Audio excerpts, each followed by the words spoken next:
Bismillahirrahmanirrahim. Alhamdulillah rabbil alamin wa sallallahu wasallama ala sayyidina Muhammadin wa ala alihi wa sahbihi ajmain. Assalamualaikum warahmatullahi wabarakatuh. Alhamdulillah, syukur pada Allah Ta'ala dapat kita himpun sekali lagi di rumah Allah. Renovasi dah siap ya, alhamdulillah. Sergam masjid kita bersih, kemas. Kita suka kalau tengok rumah Allah dijaga baik-baik, dijaga kemas-kemas begini. Yang nama masjid sepatutnya begini, memang putih bersih, tak banyak hias-hias. Ini depan ukir sikit-sikit dia cukuplah, tak payah banyak-banyak sangat pun.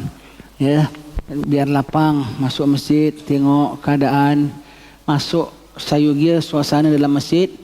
Apabila kita masuk, terus ingat kebesaran Allah. Ingat akhirat. Itu fungsi masjid. Tak sayugia masjid diindahkan, dicantikkan, kita masuk jadi terus ingat, wah nak lampu gantung, nak indah, nak cantik. Tak sayugianya. Apa yang perlu sajalah, apa yang perlu saja ya.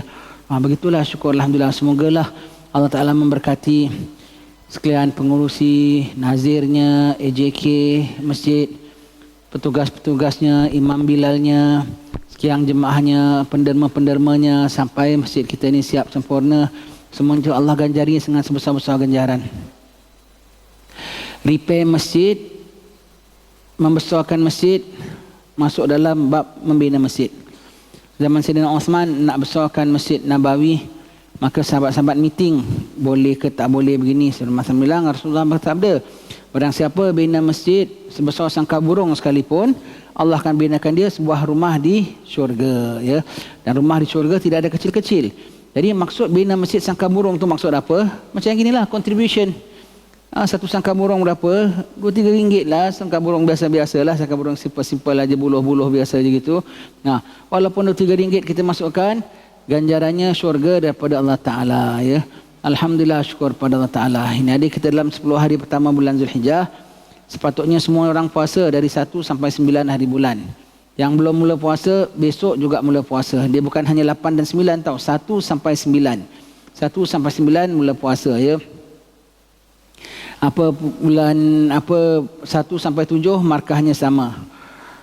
8 besar hari Tarwiyah, 9 paling besar hari Arafah ya. Jangan tak puasa tuan-tuan sekalian.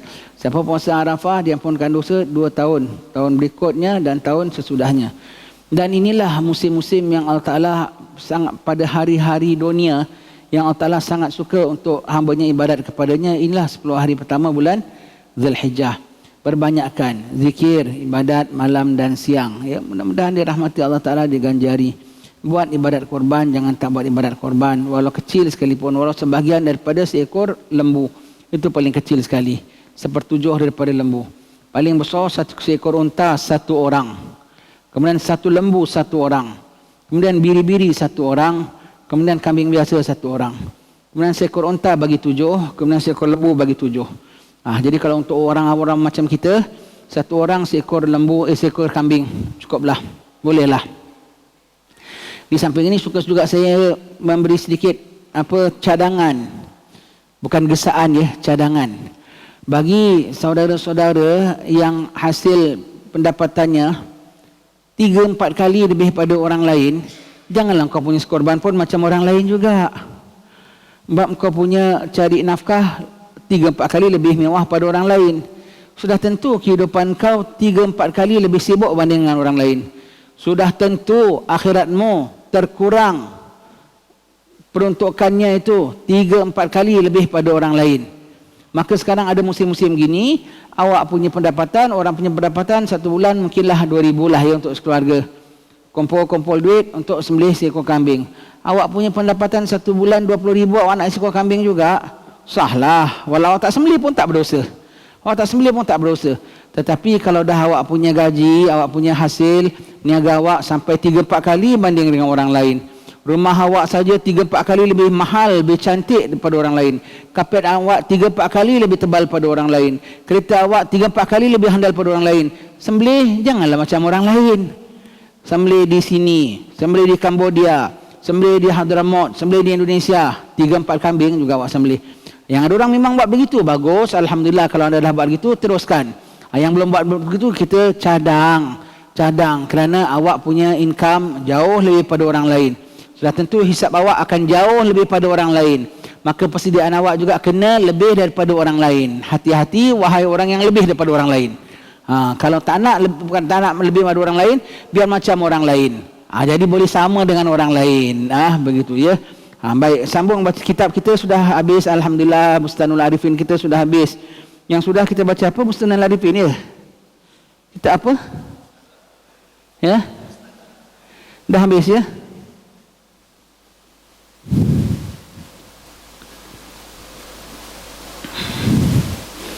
Sekejap ya. Ini handphone ni, kita ni orang tua tak pandai. Entah apa kita dah bikin.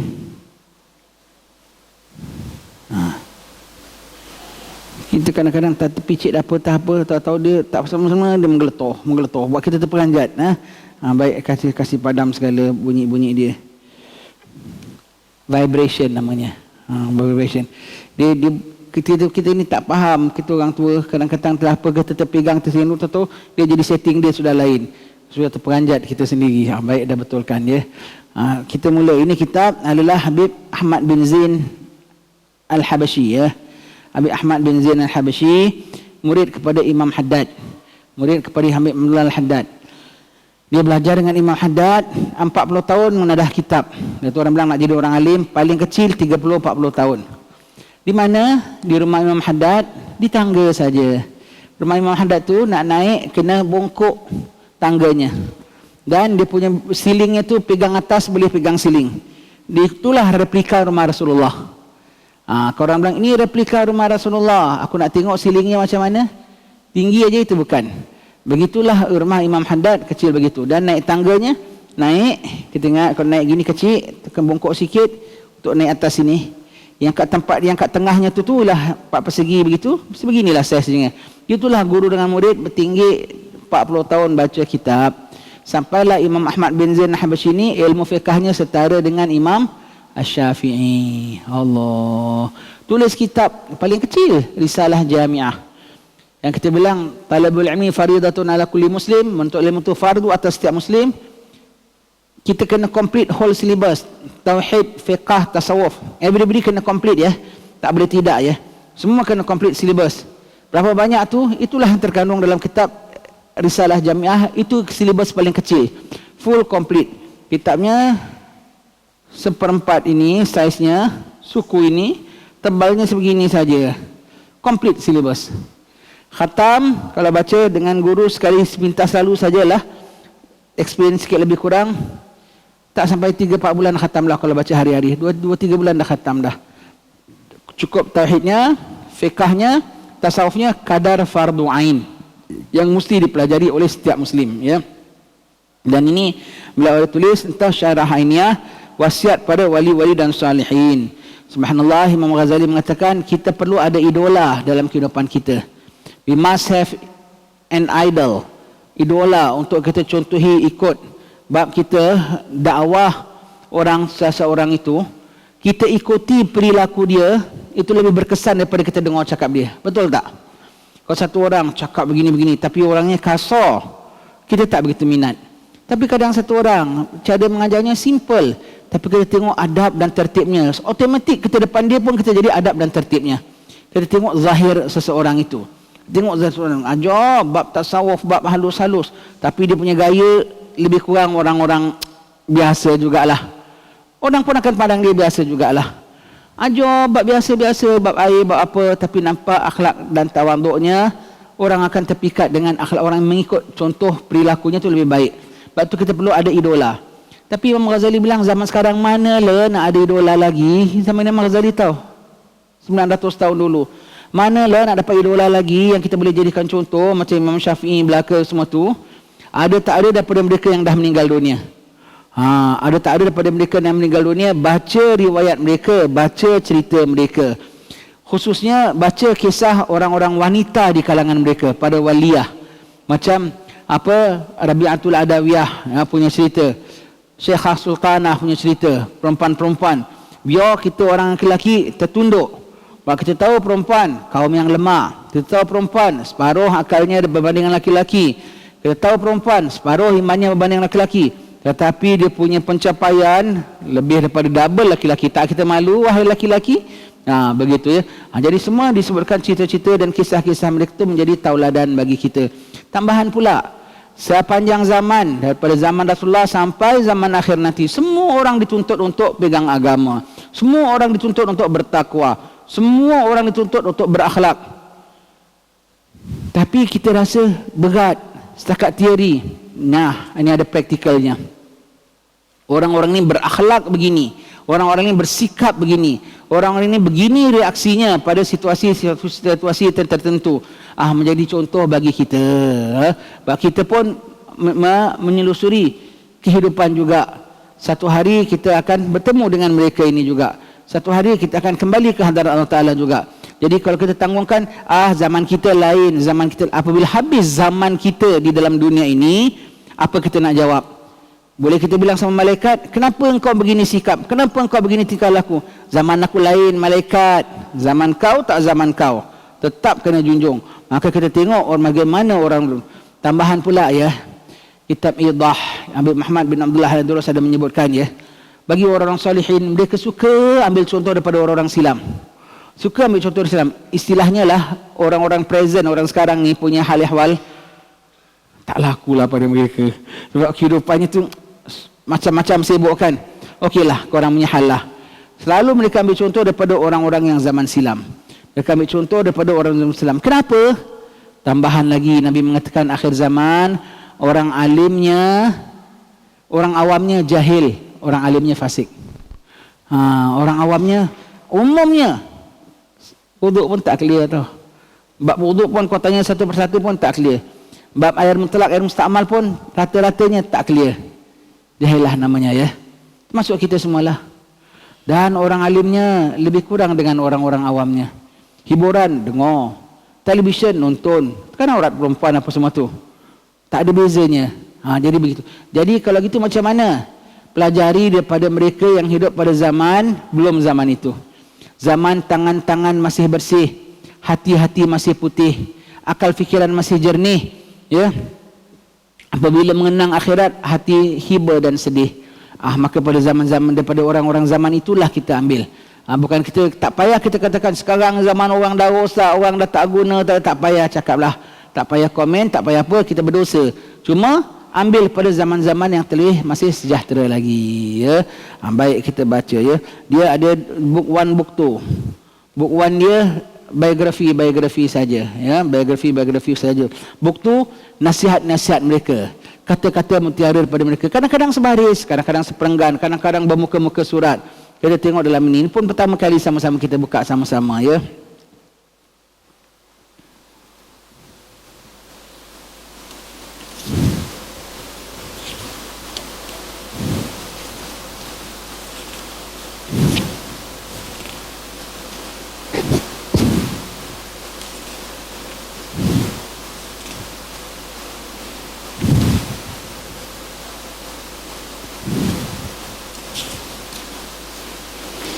Kita buka muka surat 9 terus.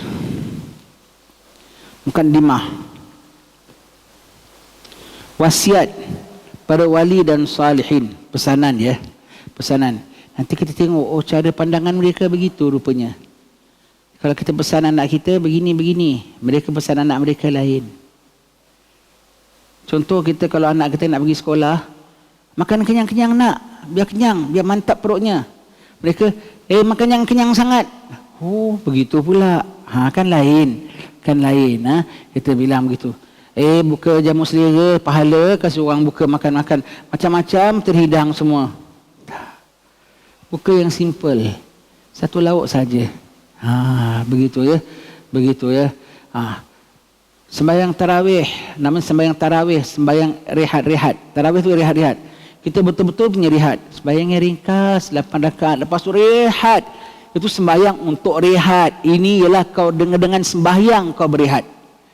Kau dah puasa satu hari, kau diri ngadap Allah baca Quran. Relax dengan ayat Quran. Relax kecapi suasana Ramadan. Jadi nasihat mereka lain. Nasihat kita lain. Nasihat kita lain. Nasihat kita, kau tengok rumah besar-besar, alah kepinginnya kau sekolah pandai-pandai dapat rumah gini. Kalau kita pula barang jauhkan, janganlah dapat rumah begini. Itu nasihat mereka. Itu nasihat mereka, ya. Itu nasihat mereka. Dan nanti ada nasihat mereka. Tak doa, tuan, anak saya biar tak ni ujung minggu ada peperiksaan. Awak nak doa apa? Doa gagal ke doa lulus? Oh. Doa lulus, mana awak tahu lulus baik? Kadang-kadang gagal pun baik.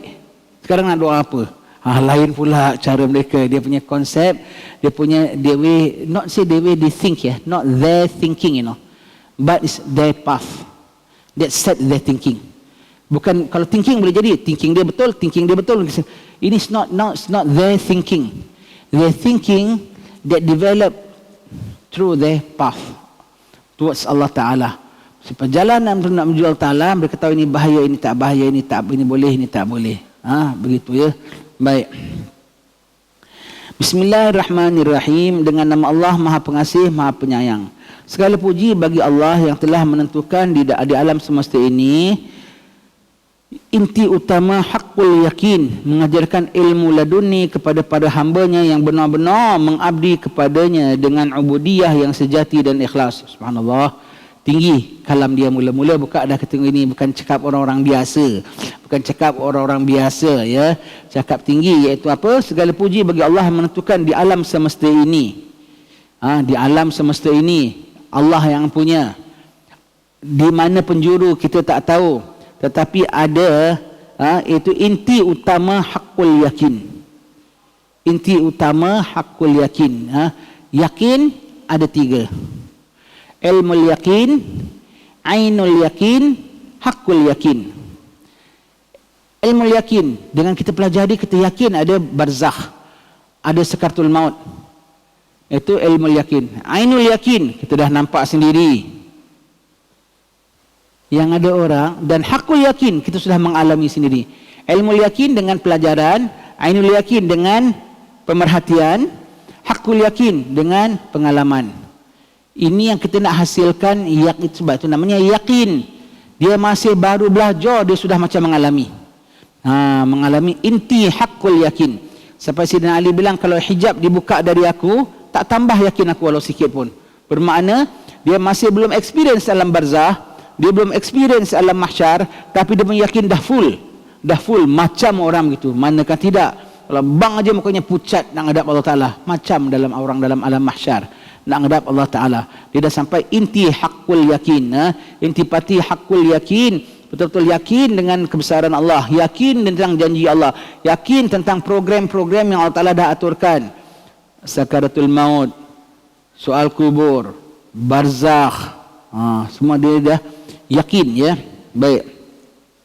Mengajarkan ilmu laduni pada hamba-hambanya. Ilmu laduni, ilmu direct from Allah Ta'ala. Dari Allah Ta'ala, direct. Macam mana dapat? Kita baca kitab ni pun boleh dapat laduni. Bergantung kepada hati. Sebab belajar adalah dengan hati, ya. Bukan hanya setiap mata baca surat, baca ayat saja, ya. Hati dibuka untuk menerima pancaran nur ilmu. Bergantung pada hati bagaimana itu yang menerima ilmu itu, ya. Kita baca kitab saja, sama-sama baca kitab, sama-sama muka surat, sama-sama khatam. Tetapi lepas khatam, fulan punya fahaman lain, fulan punya fahaman lain. Fulan punya penghayatan lain, fulan punya penghayatan lain. Fulan punya resap lain, fulan punya resap lain. Fulan punya berubah lain, fulan punya berubah lain. Yang boleh sampai membawa dia daripada sama barisnya, sama ayatnya, berubah, insaf gitu, adalah itu laduni daripada Allah Ta'ala. Bacaannya sama, tapi yang buat sedar itu adalah direct gift from Allah Ta'ala. Okey, itu salah satu contoh yang kalau kita belajar, yang kita sangka itu laduni aja, kita pelik benar apa dia bendanya. Dalam kita belajar ni aja ada yang dapat lebih, ada yang dapat kurang, betul tak? Yang lebih itu pemberian Allah Ta'ala. Yang sama tu adalah apa yang disyarah oleh guru. Tapi yang lebih tu dan lebih tak lebihnya bergantung pada hati masing-masing, betul tak? Kalau memang orang tak pernah belajar, dengan belajar gini boring lagi bab tasawuf, dia terus shut off dia punya mind, blank. Ingat pergi kahwin, ingat nak pergi pasar malam, ingat nak pergi Central Market, ingat nak pergi mana. Jadi dia shut off dia punya mind, shut off dia punya mind. Begitu, ya. Jadi ilmu Kalau hatinya betul-betul ghairah, takwa kepada Allah aja. Yang Ta'ala bilang, wattaqullah wa yu'allimukumullah. Bertakwalah kamu kepada Allah dan Allah Ta'ala akan mengajar kamu. Dan laduni ini sendiri boleh sampai satu tahap, dia tak belajar, tapi dia punya faham, dia punya ilmu, lebih-lebih orang belajar. Allah Ta'ala guide him. His heart, nak, tak nak, suka, tak suka, buat, tak buat. Of course ya, bukan dari sudut amal ya. Tak belajar tahu-tahu pandai sembahyang zuhur. Tak belajar tahu-tahu boleh apa, boleh keluarkan hukum daripada hadis. Itu bukan. Itu bukan laduni. Itu pepek lah kita bilang. Itu kena belajar punya, tak boleh tidak ya. Dia boleh sudah. Bahkan kebanyakan kita kan tahu baca buku wali-wali kan. Sifat wali, ciri wali, begini. Tanda-tanda wali. Most of the wali, diorang baca buku gitu dulu baru jadi wali ke diorang dah jadi wali dulu baru baca buku gitu? Diorang dah jadi wali dulu, dah di-guide oleh Allah Ta'ala tu, dah bersifat dengan sifat begitu dulu, dah go through dulu. Lepas tu dia baca, betul. Ya tak ya. Memang gini lah. Dia dapat ilmu tu dahulu. Tu laduni boleh jadi true learning, kita diberi pahaman oleh Allah Ta'ala, boleh jadi juga dipandu oleh Allah Ta'ala dengan jalan yang selamat. Dipandu oleh Allah Ta'ala dengan jalan yang selamat.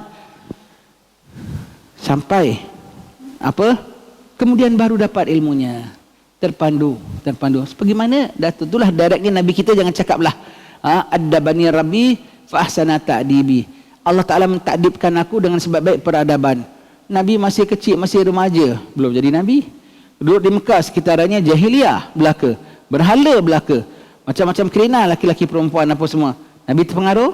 Mana Nabi tahu tu salah ataupun betul? Di-guide, dipandu oleh Allah Ta'ala. Mana Nabi tahu nak behave properly, nak dengan sikap yang baik dan elok? Dipandu oleh Allah Ta'ala. Ada setengah-setengah hamba Allah Ta'ala begitu daripada umat Rasulullah Sallallahu Alaihi Wasallam. Sampai to the maximum of yang ada orang dia boleh tahu apa semua, direct gift from Allah Ta'ala without learning. Hatta ilmu zahir sekalipun. Contoh Imam Haddad.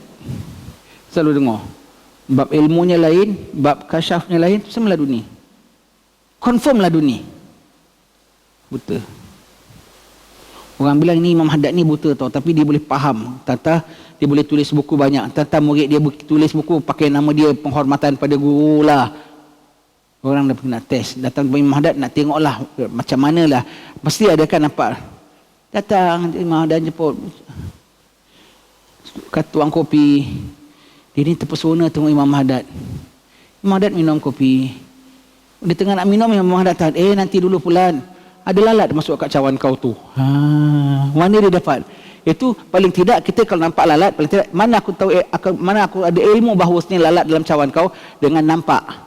Ini tak nampak, boleh tahu. Tak laduni tu? Itu laduni daripada Allah Ta'ala. Itu laduni, contohnya begitu ya. Laduni. Itu baru ilmu lalat. Dan berbagai-bagai ilmu dalam kitab Imam Haddad. Dia boleh sebut kitab sekian, perenggan sekian, apa semua. Yang baru dibawa oleh orang first time. First time, dia belum pernah jumpa kitab tu pun. Dia boleh tahu detail. Laduni. Sedang cerita laduni ini, bahasa sangatnya gifted. Depends. Some people sikit, some people banyak. Some people sikit, some people luas. Macam kalau kita baca kitab-kitab Imam Haddad begitu, nasihat agama. For normal people like us pun, we can gain something. For special people, they gain many things. Much more than what we gain. Yang dia punya ekstra itulah laduni from Allah Ta'ala. Baik ya. Mengajarkan ilmu laduni kepada hambanya yang benar-benar menjadi hamba kepadanya. Kepada siapa? Apa sahaja kita tak dapat sebab kita tak benar-benar menjadikan diri kita hamba pada Allah. Kita hamba Allah tapi tidak senantiasa memperhambakan. Makan tak ikut prosedur sebagai hamba. Jalan tak ikut prosedur sebagai hamba. Pakaian tak ikut prosedur sebagai hamba. Seronok suka hati kita, sedangkan Allah Ta'ala Tuhan kita mengetahui setiap dalam hati kita. Tapi orang yang betul-betul menyedari dia hamba Allah Ta'ala, zahir batin perlakuannya semua kerana Allah Ta'ala. Kerana dia mengkhususkan Allah, maka Allah khususkan dia. Kerana dia pilih Allah, maka Allah Ta'ala pilih dia. Ya, baik. Dengan ubudiyah, iaitu penghambaan diri yang sejati dan ikhlas, pure, semata-mata pure, tulen kerana Allah Ta'ala, tidak sikit campur aduk, semua dengan cukup-cukup dalil dan nasnya, dengan riwayatnya, dan semata-mata cari redha Allah semata-mata mereka buat, ya. Mengkhususkan orang-orang yang mendapat rahmat khusus dari sisinya, ada ya. Dan orang gini tambahan pula ya, bukan setakat dapat input download daripada Allah Ta'ala tau. Dan jangan sangka mereka ini semua, orang-orang wali-wali ni, jangan sangka mereka tak ada nafsu. Ya, jangan sangka mereka tak ada nafsu. Dan jangan sangka mereka tidak ada dogaan dan godaan, bahkan lebih hebat lagi. Kita punya nafsu yang setakat begini saja. Istilahnya kita pangkat besar ke pangkat kecil kita? Pangkat kecil lah. Jadi syaitan yang kacau kita pun pangkat besar, pangkat kecil. Pangkat kecil jugalah. Tak berapa banyak ujian dan godaan kehidupan apa semua. Still, kita masih suka maksiat, masih lihat ibadat. Betul tak? Mereka yang goda mereka syaitan pangkat besar tau. Bukan calang-calang punya syaitan tau. Plus mereka dapat ujian bermacam-macam daripada Allah Ta'ala. Sakitlah, itulah, kematianlah. Plus kadang-kadang orang tohmah mereka macam-macam, cemoh mereka macam-macam, yang tak faham pandang apa ni sembahyang dia begini, apa ni cara dia begini, apa ni, ya Allah, semua tu bermacam-macam. And yet dia go through, dia naik, stay put pada Allah Ta'ala on the path, sampai mereka sampai pada tahap yang begitu tinggi. Jadi kita tengok ya, dia mengkhususkan dia mendapat rahmat dari sisinya, dari sisi Allah Subhanahu Wa Taala. Dan jangan sangka mereka dapat gini setakat just like that. Mereka pun ada nafsu. Tak tidur pun mereka ngantuk. Puasa pun mereka haus. Kehidupan dunia pun mereka nak rehat, badan mereka pun ada juga. Dan tambahan pula, syaitan yang goda mereka lebih besar daripada kita. Yang halus-halus punya, yang di dalam punya goda, bab riak, ujub, semua tu. Kita tak diuji macam mereka punya uji. Tetapi mereka adalah dapat rahmat daripada Allah Ta'ala. Still dapat, boleh go through, boleh overcome. Jadi kita jangan sangka ya, mereka ni orang yang kiranya dah gifted, tapi mereka not tested. Kau kena faham, even though gifted, but they are very tested. Sangat-sangat diuji oleh Allah Subhanahu Wa Ta'ala, ya. Bagus tau kau belajar kitab-kitab ini, jadi kau jangan angan-angan nak jadi wali. Sikit-sikit aja, ana rasa ana dapat istimewa. Ana rasa, kau kena faham macam mana orang-orang gini. Kau kena tahu, jangan kena tipu dengan syaitan. Kau dapat sedar, kita harusnya kita hamba yang banyak dosa, takut kena siksa Allah, tu dah cukup bagus daripada kita nak mendakwa-dakwi kehidupan kita macam-macam, ya. Dan ia tidak menghilangkan pahala orang-orang yang berbuat baik, ya. Orang buat baik tak hilang pahalanya, tinggi dapatnya, ya. Orang-orang yang apabila disebut nama Allah di hadapan mereka, nescaya hati mereka dirundung rasa takut. Orang gini sebut nama Allah Ta'ala, cinta, rindu, tapi takut. Besar Allah, Maha Agung Allah, pencipta langit dan bumi Allah, Maha merajai dunia dan akhirat Allah, memasukkan hamba dalam syurga Allah, membalas hamba dalam neraka Allah. Kecut hati dia sebut nama Tuhannya, ya. Dan bila dibacakan ayat-ayatnya di depan mereka, nescaya mereka semakin bertambah keimanannya dan mereka senantiasa berpasrah diri kepada Tuhan mereka. Kita katakan bukan mereka tak dapat ujian, bahkan ujian mereka cukup banyak, tapi mereka punya fasrah kepada Tuhan dahsyat, ya. Cukup serah pada Allah Ta'ala. Orang-orang yang selalu mendirikan salat dan memberikan infak dari apa yang telah kami rizkikan kepada mereka, merekalah orang-orang beriman yang sejati, dan bagi merekalah darjat-darjat di sisi Tuhan mereka, pengampunan dan rezeki yang mulia. So kita bilang tak surprise lah kalau Allah Ta'ala berikan mereka begini. Sebab apa? Mereka dengan apa Allah Ta'ala berikan pada mereka, tubuh badan mereka sembahyang, harta benda mereka infak, semuanya begitu, ya. Semuanya dikhususkan kepada Allah Ta'ala, maka Allah Ta'ala naikkan darjat mereka tinggi sekali. Jadi tak heranlah apabila mereka ada nasihat-nasihat yang kita tengok menyentuh kalbu, pandangan-pandangan mereka yang kita rasa macam lain daripada kita, ya. Kerana mereka jiwanya lain, perjuangannya lain, ya. Baik. Aku memujinya dengan pujian yang layak sesuai dengan kebesarannya dan keagungan kekuasaannya. Aku mensucikan namanya dengan penuh kesedaran bahawa ia zat yang tersucikan sebelum adanya bacaan tasbih. Sebelum orang bilang subhanallah, maha suci Allah, Allah memang suci. Sedia ada, sedia suci. Terbersihkan sebelum dikenal orang-orang yang mensucikan namanya. Sebelum dan sesudah pun ia telah tersucikan sesuai dengan tingkatan pemahaman mereka, dan aku membesarkan namanya dengan penuh keyakinan akan kebesarannya, dan keyakinan ini tidak lain berkat kemurahannya dan karunia-Nya. Subhanallah, puji Allah dengan sebesar-besar puji, mentasbihkan Allah Ta'ala dengan sebesar-besar tasbih. Dan aku punya puji dan tasbih ini pun juga anugerah Allah Ta'ala sampai aku boleh puji dia. Sampai aku boleh puji dia pun, itu pun anugerah Allah Ta'ala. Tak digerakkannya hati aku, tak aku puji Allah Ta'ala. Tak digerakkannya diriku, aku tak pandang kebesaran Allah Ta'ala. Tidak ditunjukkannya aku tak kenal kehebatan Allah Subhanahu Wa Ta'ala. Ya, orang-orang begini ya. Aku bersaksi bahawa tiada Tuhan. Tengok ya, ini cakapan orang-orang yang ahli-ahlilah ya. Cakapnya membesarkan pada Allah, semua kembalinya pada Allah, kembali kepada Allah. Tengok macam mana mereka mengagungkan Allah dan mereka punya link dengan Allah. Dari puji Allah, besarkan Allah, yakin. Dan dia dapat yakin ini pun bilang dari Allah juga. Macam mana mereka dengan Allah, kita tengok ya. Aku bersaksi bahawa tiada Tuhan selain Allah yang Maha Esa, akan kewajipan keberadaan zatnya, kesempurnaan sifat-sifatnya yang agung dan indah, yang Maha Esa akan keagungan, kebesaran, kesucian, kekayaan dan keperkasaan tanpa ikatan waktu dahulu maupun sekarang, tanpa batas Allah Ta'ala, tanpa had, tanpa tempoh sekian, tanpa permulaan, tanpa kesudahan. Begitulah keadaan Allah Ta'ala, Maha Agung, Maha Mulia, Maha Pengasih, Maha Penyayang, Maha Kaya, Maha Perkasa, senantiasa. Tidak ada dulunya, tidak ada sekarangnya, senantiasa. Tidak ada bertambahnya, tidak ada kurangnya, senantiasa. Baik ya. Maha suci Tuhan yang agung, Tuhan yang maha mulia, Tuhan yang maha perkasa dan penyayang. Dia Tuhan. Selainnya dia tiada Tuhan selainnya, dan tiada yang patut disembah kecuali dia. Subhanallah ya. Mereka ni senantiasa ucap keagungan Tuhan, kebesaran Tuhan ya.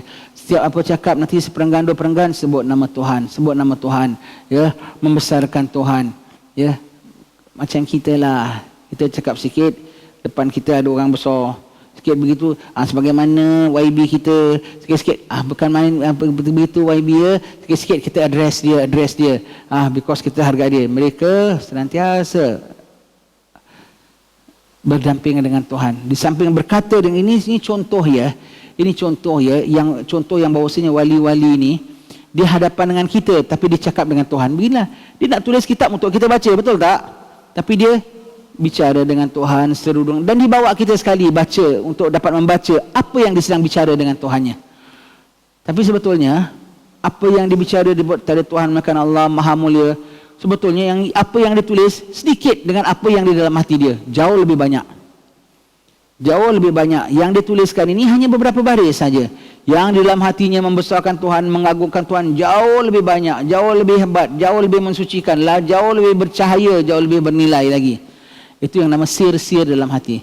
Itu kalau kita baca kitab, setakat kita baca kitab, kita dapat apa yang dalam kitab yang tertulis.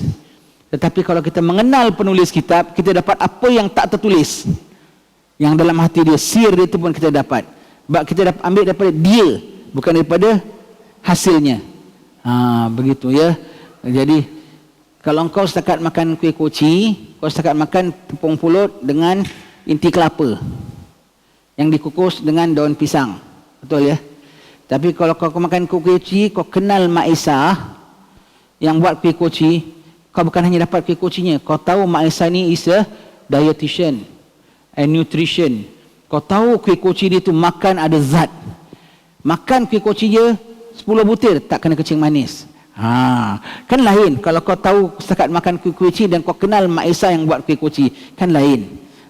Dan kau tahu pula pemurahnya Mak Esa, senyumnya manis Mak Esa. Jadi kalau makan kuih koci kau tahu. Begitu. Kalau kau baca kitab, setakat baca kitab. Kau kenal penulis kitab, kau tahu apa yang ada pada diri dia. Begitu ya diferensinya ya. Ini orang saleh kita tengok ya, mereka sambil bicara dengan kita sambil cakap dengan Allah, cakap dengan Allah, cakap dengan Allah ya.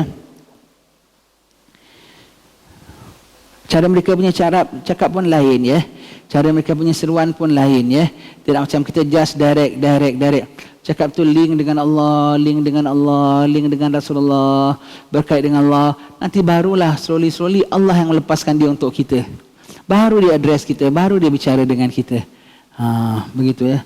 Aku bersaksi bahawa Muhammad adalah hamba dan rasulnya, Nabi yang mulia dan penyayang, penghulu para rasul, imam orang yang bertakwa, pemimpin orang-orang yang memancarkan cahaya menuju syurga yang penuh kenikmatan. Subhanallah. Nabi Muhammad, Nabi dan Rasul. Lagi siapa Nabi Muhammad? Pemimpin orang-orang mulia, pemimpin orang-orang wali. Jadi kau bilang wali besar, karamah semua tu, kau janganlah taruh big question mark sangat. Macam kau ni bahasa sedapnya bodoh sangat. Ya ke? Ya ke? Ya ke? Penghulu mereka is the ultimate one, Sayyidina Muhammad. Penghulu mereka yang cahayanya gemilang sekali. Penghulu mereka yang magamnya tu Jibril pun tak sampai. Maka orang-orang ni di bawah dia. Di bawah dia semua begitu. Maka tak mustahil lah orang-orang bawah dia dapat keistimewaan dia. Orang kalau dalam satu department, bos dia tu kira paling besar dalam seluruh company, orang bawah staff dia semua tu pun dipandang orang tinggi, dapat privilege ekstra. Begitulah pada wali-wali dia adalah staff dia, staff Rasulullah sallallahu alaihi wasallam. Dan kalau Nabi dah begitu punya tinggi, dia penghulunya, kau jangan pandang kecil. Kalau kau pandang kecil bermakna kau pandang leader mereka tu kecil. Besar mereka wali-wali ini. Kenapa? Leader mereka sangat besar. Yang beri leader mereka besar siapa? Yang maha besar. Baik ya. Pembimbing ke jalan yang lurus, Nabi yang diutus sebagai rahmat bagi alam semesta, pemilik haud. Dengan mereka sebut pemilik haud, pemegang bendera. Itu just sifat Nabi saja kah? Puji Nabi kita. Itu adalah kerana iman mereka. Hakul yakin mereka bahawasanya hari kiamat pasti akan datang, haud pasti akan datang, hisab pasti akan datang, telaga pasti akan datang, panji pasti akan julang. Semua tu yang mereka tuliskan semua adalah merupakan cerminan daripada imanan mereka. Pancaran pada iman mereka yang mereka tulis ini bukan setakat ilmu mereka dan pujian mereka pada Nabi. Itu merupakan iman mereka terhadap apa perkara yang dikhabarkan oleh Nabi ya.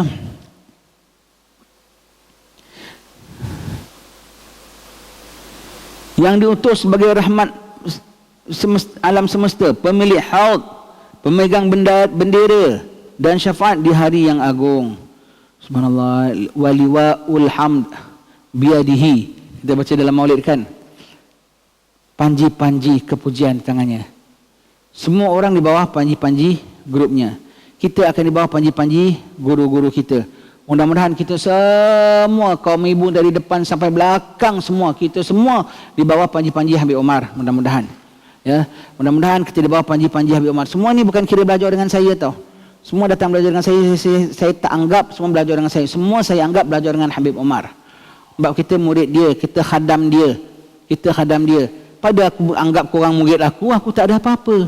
Kalau semua bilang, anda semua college kelulusan saya, berapa kuatlah sains aku, berapa tinggilah mohor aku, berapa special lah sertifikat aku.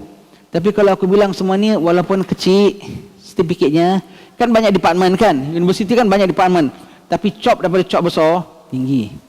Kalau kita masuk dalam sekolah besar, segala copnya cop dia, segala privilege-nya privilege dia. Begitu ya. Jadi semua, mudah-mudahan kita semua tu di bawah panji-panji Habib Omar. Kita bawa panji-panji Habib Omar. Nanti kita bawa panji-panji tuan-tuan guru kita juga. Tuan-tuan guru kita di bawah panji-panji Habib Omar. Nanti Habib Omar dengan Habib ulama lain, kiai lain, imam lain, di bawah semua ada panji-panji mereka dan ada pengikutnya. Imam Haddad dengan pengikutnya, semua di bawah satu. Paling besar sekali panji-panji Rasulullah, kibar di mahsyar. Kalau kau tengok besar tak besar Nabi Muhammad. Nabi Muhammad biasa saja, tak payah puji-puji dia, tak payah bikin maulid dia. Dia macam orang kampung biasa. Suka hati kau. Kau tengok yaumil akhir nanti macam mana status Nabi Muhammad. Di dunia saja dia punya tempat Jibril pun tak sama dengan dia. Jibril tu, ini bukan kita cakap mengecilkan Jibril. Jibril tu mulia, Jibril tu malaikat yang tinggi, Jibril tu yang amanah. Siapa musuhi Jibril dimusuhi Allah. Jibril begitu tinggi, baginda terlebih diberi kedudukan istimewa oleh Allah Taala. Di dunia saja dia dapat kedudukan begitu tinggi, akhirat lagi Nabi kita sallallahu alaihi wasallam, ya.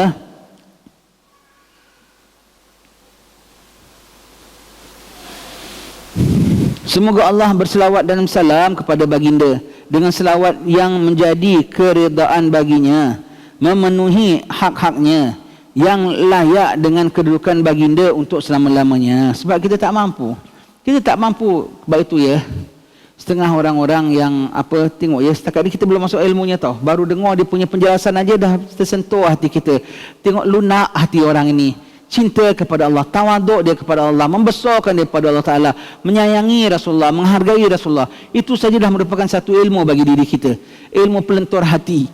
Sebab mereka ni belajar dengan Imam Haddad. Haddad ni, namanya Haddad je lah. Haddad dalam bahasa Arab tu tukang besi. Bukan bermakna Imam Haddad ni, he's not the first Haddad. He's dalam the family Haddad. Dan keluarga mereka dapat gelaran Haddad bukan pasal mereka Iron Smith. Bukan. Pasal mereka masyhur orang yang boleh melentur hati yang lebih keras pada besi. Haddadul Gulub. Inilah contohnya Haddadul Gulub. Kalau kau tengok orang yang tukang besi, cara dia handle besi yang keras, dengan lunak dia ketuk, dia bikin, dia begini, tahu cantik jadinya. Inilah mereka. Inilah cara orang-orang Haddadul Gulub punya cakap. Dia punya puji pada Allah, dia punya sanjung pada Rasulullah. Tengok ya, dia muji Rasulullah semua gitu, yang layak dengan kedudukannya. Actually kita tak mampu tau nak puji Nabi ikut selayak Nabi tau. Kan kita dengar orang bilang, jangan puji-puji Nabi. Ada hadis Nabi bilang, jangan puji-puji aku lebih, nanti jadi macam orang Nasrani memuji Nabi Isa, mempertuhankan Nabi Isa. Memang ada hadis Nabi itu. Memang ada hadis Nabi itu. Jangan dipuji-puji lebih sampai gitu. Itu orang yang tak belajar tauhid. Itu orang yang tak ada belajar iman.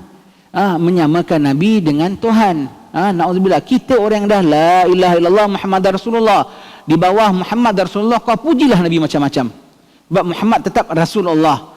Tak ada mana levelnya naik kepada lebih daripada itu. Jadi kalau kau bilang jangan puji Nabi secara over-over, nak sampai limitnya pun tidak, macam mana nak over. Kalau kau bilang over tu apa? Is overflow, lebih. Cawan ini berisi 200 ml. Overnya ialah 205, 210 over. Masjid ni kapasiti berapa ribu orang. Tambah satu orang aja dah kira over. Ada limitnya, ada limitnya. Jadi Rasulullah mana limitnya? Mana limit Rasulullah? Kalau kau tahu limit Rasulullah, tanya dulu mana limit Jibril. Siapa tahu limit Jibril? Jibril punya level macam mana? Ambil Ahmad bin Zain, kau boleh tahu limit dia macam Imam Syafi'i. Jibril punya level siapa tahu? Pangkat Jibril macam mana punya besar? Berapa banyak medal Jibril ada? Siapa tahu? Tak ada orang tahu kan? Jibril aja kau tahu, Muhammad lebih tinggi pada Jibril. Sebab itu nak memuji Rasulullah yang sesuai dengan kelayakan baginda. Kita setakat apa yang termampu oleh kita, tapi sebetulnya yang layak bagi baginda ialah yang terlebih lagi, ya.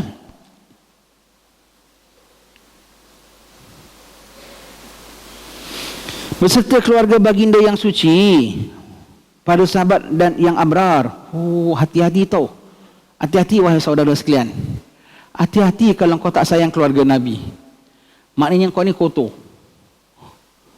Bukan kau ni pengotor, kau tu kotor. Bukan kalau baju ni kotor, dia kena tahi. Kalau kotor tu maknanya bukan ibarat baju kena tahi, kau tu tahinya. Begitu tu, kalau kau tahu sekali baik Nabi, kau hati-hati. Kau tahi, tahu bahasa kasarnya tu lah. Bahasa tepatnya bukan bahasa kasarnya. Sebab Allah Ta'ala firman, innama yuridullahu liyudhiba ankumur rijsa ahlal baiti wa yutahhirakum tathira. Sungguhnya Allah Ta'ala nak menghindarkan daripada kamu segala kotoran wahai ahli bait, dan membersihkan kamu dengan sebersih-bersihnya. Maka segala kotoran akan dihindarkan daripada mereka.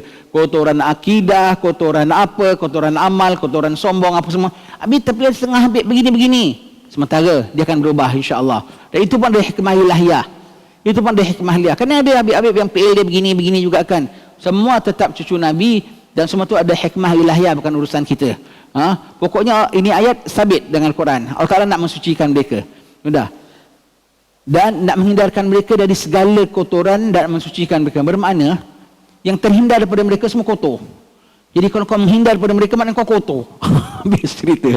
Termasuklah sekali orang sebut tafsir ayat ni, termasuk ulama tafsirkan yang terhindar daripada mereka akidah salah, akhlak salah, terhindar daripada mereka.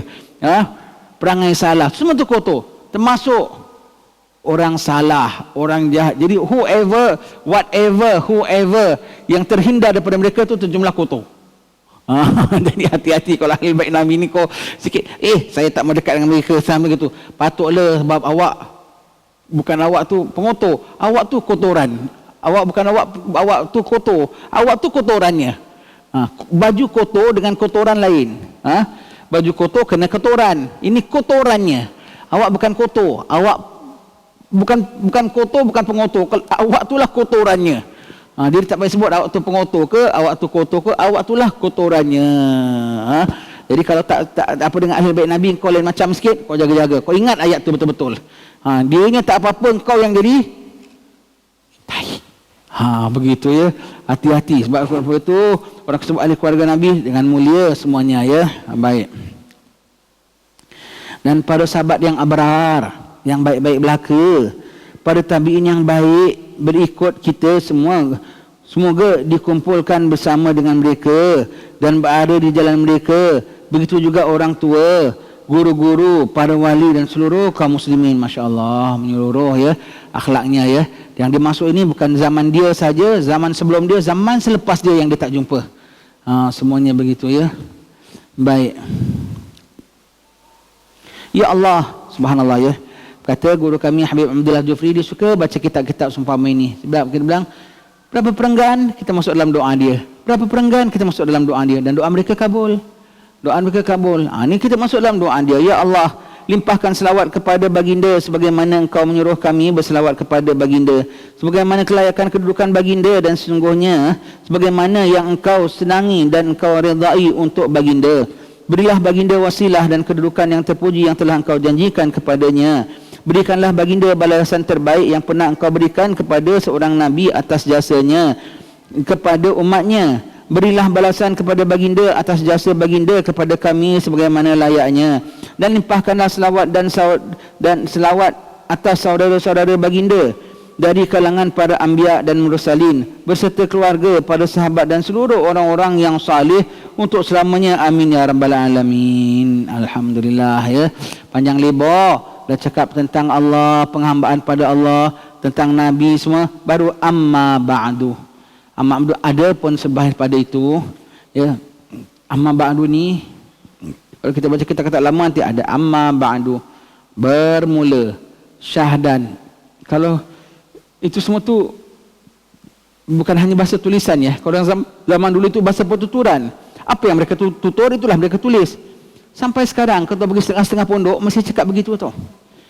Tuan-tuan guru dia dulu Kadi Besar Singapura dulu, Kadi Haji Ali, kalau dia cakap mesti dah begini, dah puji Allah, alhamdulillah Tuhan impunkan hari ini begini, mesti amma ba'du. Apa khabar tuan-tuan semua, mesti ada amma ba'du dia.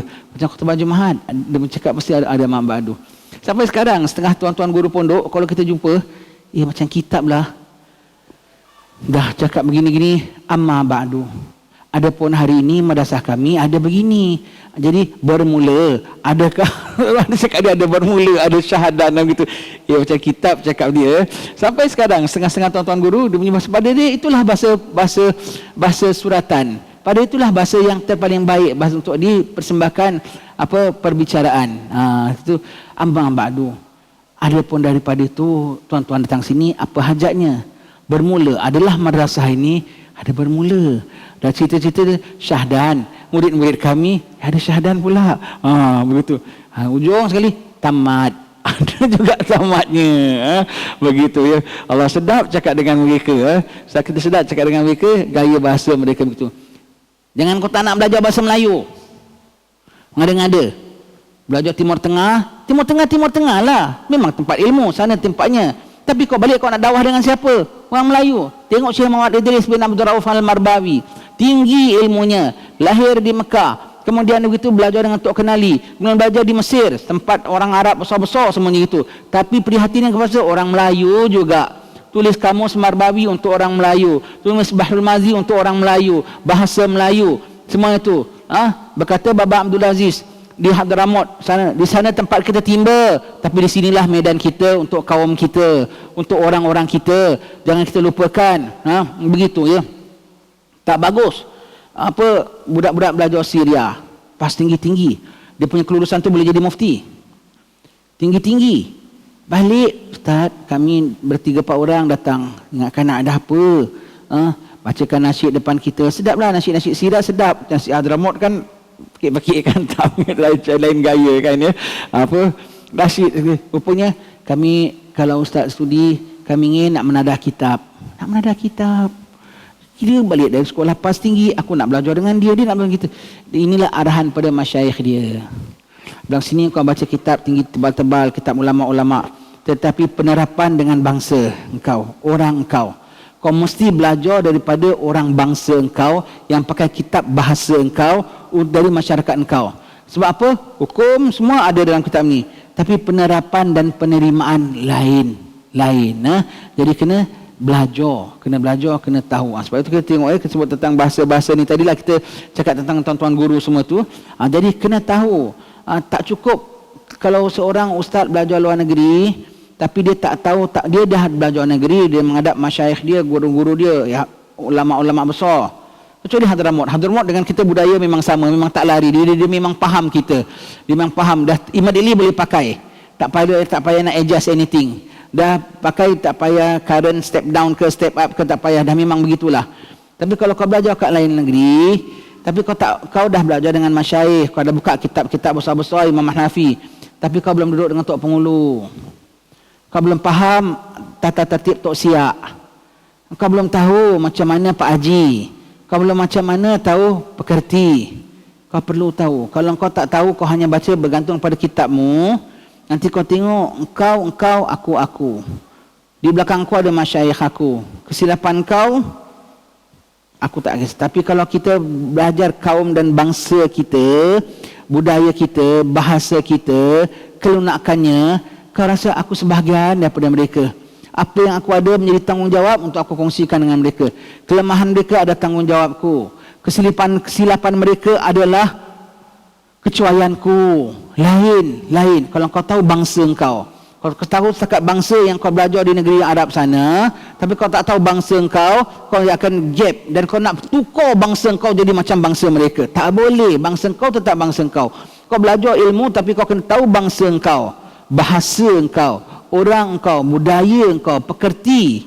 Lepas itu kita tengok tuan-tuan guru kita belajar menjauh tinggi-tinggi, tapi balik dengan bangsa tak berubah.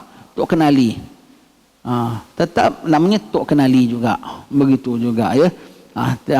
Tinggi kedudukannya ya. Baik. Pasal itu syarahkan bagi amma ba'du. Dia kita sebut amma ba'du ya. Amma ba'du. Kitab ini merupakan syarah yang sederhana, singkat, mengena, tidak terlalu panjang lebar. Dia tulis L-E-B-E-R. Kalau Indonesia tulis panjang lebar, tidak terlalu panjang lebar. Kita baca kisah sini kita sebut panjang lebar. Betul lah, ikut sebutan kita lah masing-masing punya. Tak tahu orang Kedah kalau baca dia sebut apa pula. Orang Minang sebut lain pula. Orang maka panjang lebar agaknya lah. Kalau kita panjang lebar, tengok kita ikut sebutan masing-masing. Ejaannya tetap. Sebutan ikut masing-masing. Itu pun merupakan hikmah ilahiyah. Mungkin sama tak? Kalau dengar dia cakap sikit lebih kurang, tahu ini asal Terengganu punya orang. Walau dah second generation pun, kalau dengar sikit, oh ini asal Melaka punya orang. Begitu ya. Begitu. Mesti ada gitu. Jadi kau sikit sebanyak kau tahu budaya dia, culture dia, suka tak suka dia. So, itu identity. Subhanallah. Itu bukan untuk memisah-misahkan, bagi untuk melestarikan, mengayakan lagi. Begitu. Kalau ibarat lauk lah, bermacam-macam jenis ada. Lauk kari tu ada cengkeh, ada pekak, ada buah pelaga, ada kayu manis, ada santan, ada biji sawi, ada apa. Jadinya sedap tak? Sedap. Kau masuklah kari biji sawi aje. Tak sedap juga. Mesti ada beraneka. Baik.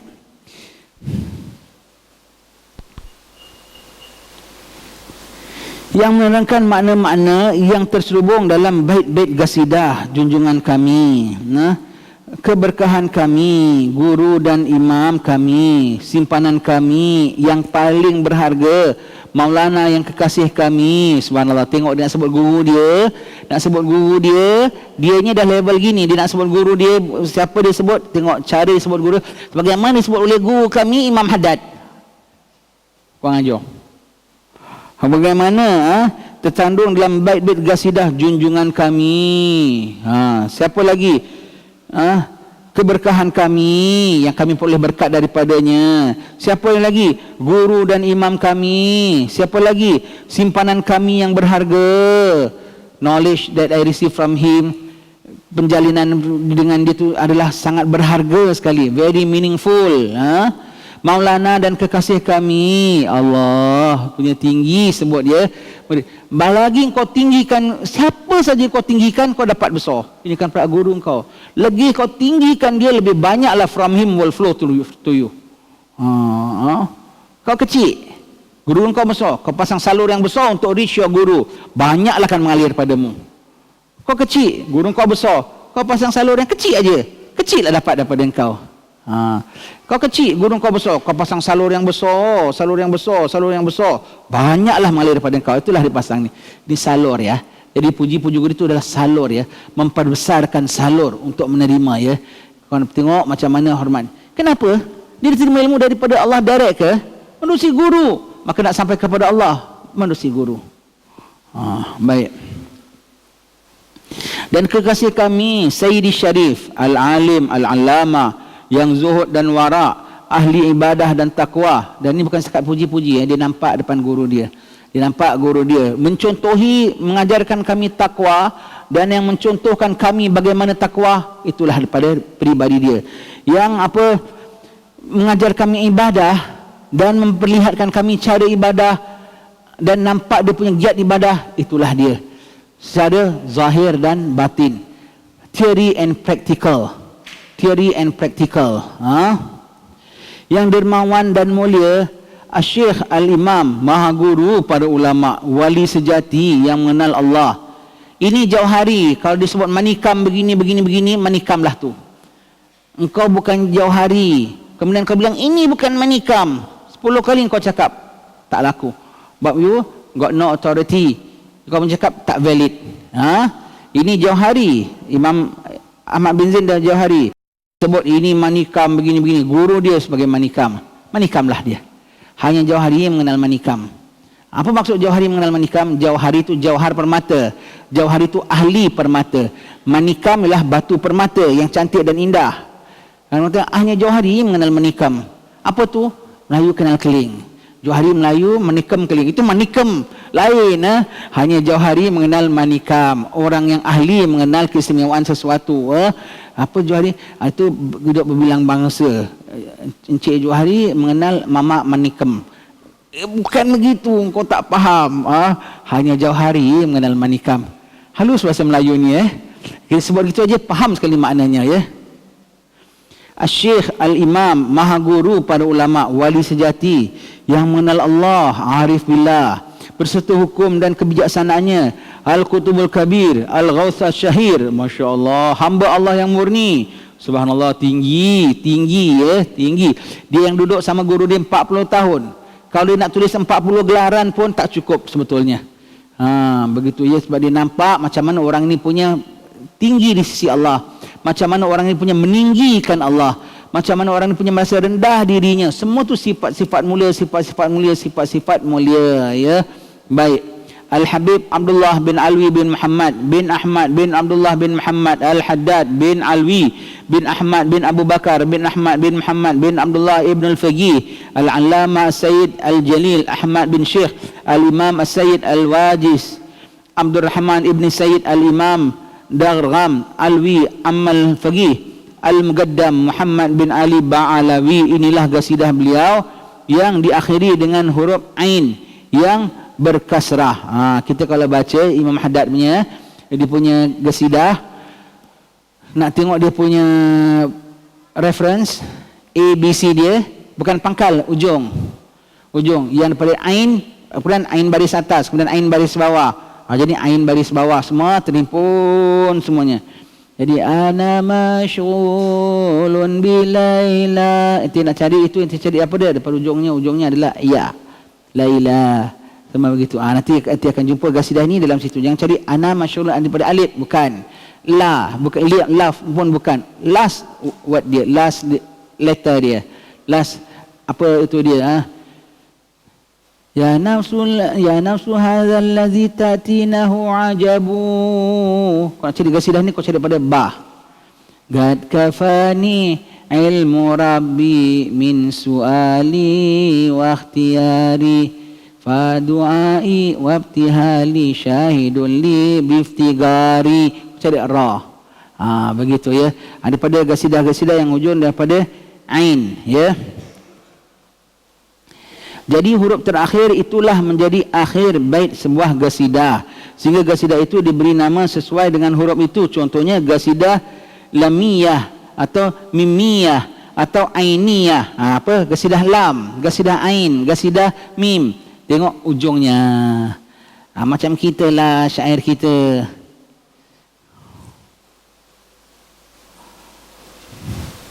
Yang sungguh di dalam hati.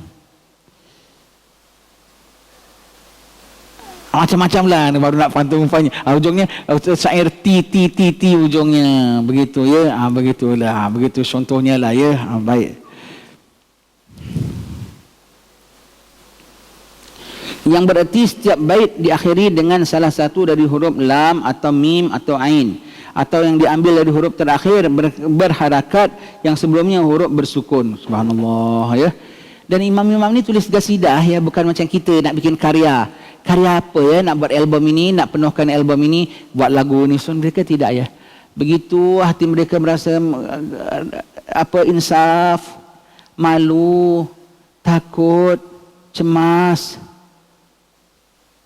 harap besar Allah, agung Allah. Terus mereka tulis.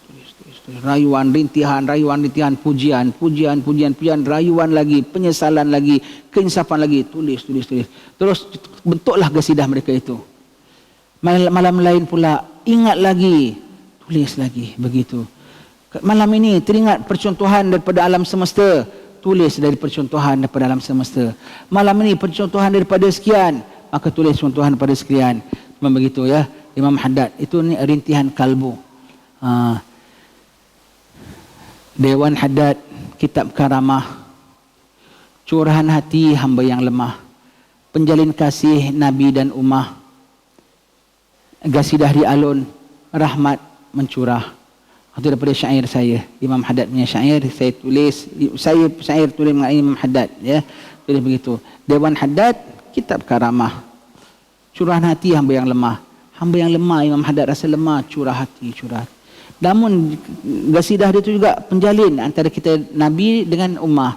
Buat kita cinta Nabi, sayang Nabi, sebut tentang Nabi. Dan gasidah kau alun aja, rahmat mencurah, bercurah rahmah. Gasidah di alun bercurah rahmah. Begitu ya.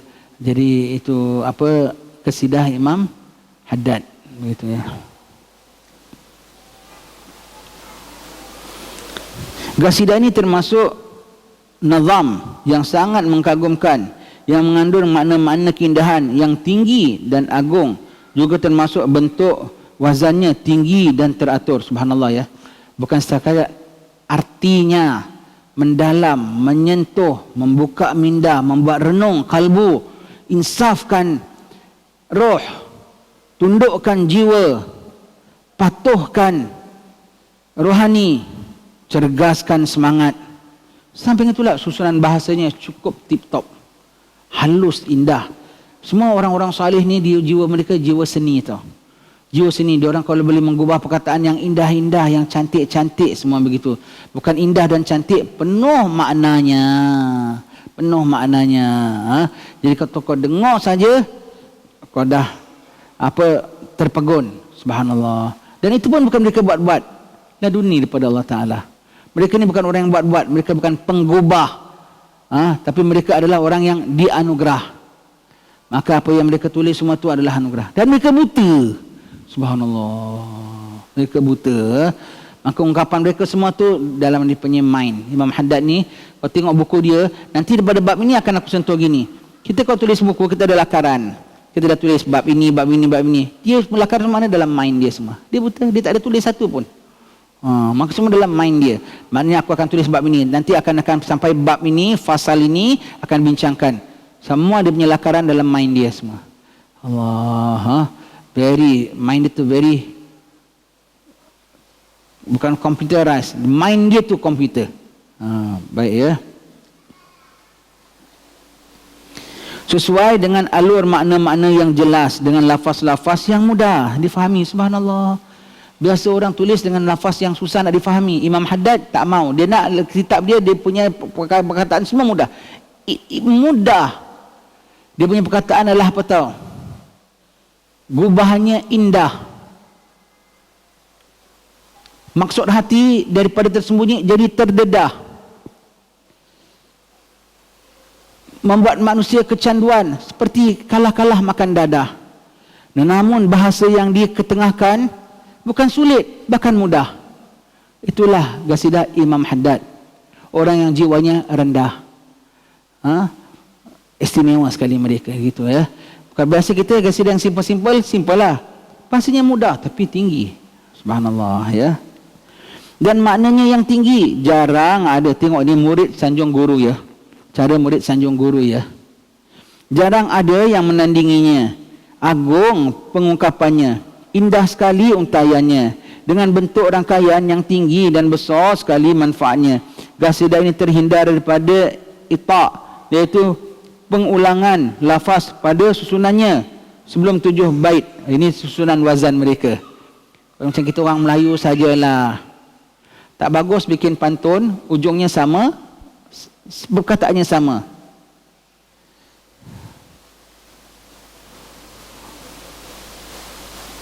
Baik. Senang cakap. Biar halus jangan kasar. Tekat benang hari-hari. Hati kami merasa besar. Sudi tuan datang kemari, umpamanya. Tak cantik kalau kau gunakan hati besar, kau gunakan isim buat besar juga. Budak kecil, manik yang kecil dan juga besar. Kalau ditekat hujung jari, hati kami merasa besar, use isim buat besar, no good. Ulangan isim buat. Dia tidak. Kau kena gunakan perkataan lain yang indah. Contoh kalau pantun dalam bahasa Melayu kita. Tak cantik gunakan sim word. Maknanya kau tak ada modal. Kau pakai sama juga. Begitu ya. Baik. Pucuk pau di 5 batu, anak semilang di tapak tangan. Walau jauh, bukan beribu batu. Kau ada sim, walaupun batu ini dan batu ini different makna. Boleh pakai juga. Ini batu, ketul batu, di 5 batu. Ini batu bermakna mileage. Tetapi sebetulnya walau jauh negeri satu. Negeri satu tu jauh, negeri mana tak tahulah negeri satu. Bukan batu juga. Kalau kau pakai batu juga, it's no good dalam susunan bahasa Melayu. Begitu ya. Jadi itu contohnya ya. Dalam bahasa Melayu pun kita nak contohlah susunan bahasa ya. Hal ini merupakan kecacatan dalam syair Arab. Syair Melayu pun ya. Dan wazan syair Arab ada setengahnya cocok dengan syair Melayu. Baik itu Kad Kafani itu boleh pakai lagu Melayu. Saya kalau nyanyi lagu Kad Kafani, dia ada Hadramaut Sebelang Habib, aku baca lagu Melayu, boleh? Kad kafani ilmu Rabbi. Lagu pantun budi. Pantun budi apa orang Melayu kita? Dualah tiga kucing berlari. Wazannya sama, boleh masuk. Jadi wazan syair Arab, setengahnya syair Melayu boleh masuk. Tak semua. Dia punya wazan, banyak wazannya. Ini di antara wazannya. Jadi syair Melayu pun ada wazan. Ada wazan. Baik ya. Selain itu, gasidah ini juga terjaga dari ikfa, iaitu perbezaan huruf-huruf di antara akhir bait, dan juga terjaga daripada ikwa, iaitu perbezaan harakat pada huruf terakhirnya. Juga kecacatan bait syair lainnya pada keindahan maknanya, kejelasan lafaz-lafaznya, dan daripada sisi yang lainnya. Subhanallah, nak ketengahkan idea gurunya, disebutkan dulu cantik susunannya, baru apa kandungannya. Begitu ya. Baik. Penyusunnya telah menyusunnya dengan penuh ketelitian, pembenahan dan juga membubuhinya dengan makna yang memuaskan, mengundang kerinduan, penjelasan, pemahaman, kefasihan, kenikmatan maknanya, serta telah menghiasi dan masukkan dan menghasilkan makna yang menjabarkan di depan mata kandungan tarikah, yang membuka inti keadaan hakikat dan memberi gambaran tentang para pemimpin manusia. Allah. Bergasidah-gasidah Imam Haddad ni buat kita tengok yang menulis ini adalah wali Allah. Yang menulis ini adalah orang yang bawa orang kepada Allah, ya, dengan susunan-susunannya. Beliau memang telah mengisyaratkan kepadaku untuk mensyarahkan gasidah ini sejak beliau menampakkannya, tetapi diriku merasa kecil untuk menanggung beban pensyarahan ini, ya. Betul ya. Pantun syair pun ada syarahnya. Syarahkan apa yang tersirat di terbalik yang tersurat. Baik ya. Ini ia mundur dari arena pembuka isi kandungannya dan serasa berat untuk mengitari sisi pandangan dari medan ini. Mereka kesulitan untuk menerangkan lafaz-lafaznya dan terpancar dari inti kesucian dengan untaian kata yang harum semerbak yang keluar dari tiupan roh yang suci. Memang sungguh jauh antara mengungkapkan teori dengan mengungkapkan hakikat yang sebenarnya, yang disertai dengan seruan ucapan dan tingkah laku. Baca gasidah lain, menghayatinya lain, suruh syarahnya lagi lain. Dia bilang, tapi guru aku suruh tulis begini, sudah aku syarahkan biar orang faham syair dia ini, maka aku rasa berat. Tapi dia cuba juga, maka dia tulislah syarah daripada ini, maka timbullah syarah Ainiyah. Maka ini keluarlah apa yang dalam kitab ini, ya. InsyaAllah akan kita sambung baca pada pertemuan akan datang. Ia menunjukkan kenapa dia buat kitab ni. Apa kitab ni? Adalah syarah bagi syarah Ainiyah, syarah daripada syair-syair yang ujungnya ain, huruf ain. Jadi syarah Ainiyah. Jadi syair ini, serangkap ini adalah ujungnya semuanya ain dan disyarahkan. Maka itu namanya syarah Ainiyah. Kitab ini, ya, namanya syarah Ainiyah. Subhanallah, ya. Daripada karyanya saja disyarahkan oleh muridnya, ya. Allah. InsyaAllah kita akan sambung baca lagi, ya, kitab ini. Mudah-mudahan dirahmati Allah, diampunkan dosa kita oleh Allah Ta'ala. Sekali-sekali nak tengok apa ada. Memang kadang kita tengok macam a bit heavy. Tak apalah, sekali-sekali kita nak tengok apa ada dalam hati nurani orang-orang pada wali-wali Allah ni. Bagaimana dia punya cara pemikiran, bagaimana dia punya penyelaman, bagaimana dia punya penyulaman, bagaimana dia mengungkapkan pengalaman, dan bagaimana pula kita dapat manfaat daripada apa yang telah mereka susunkan menjadi pedoman, ya. Wallahu alam bisawab.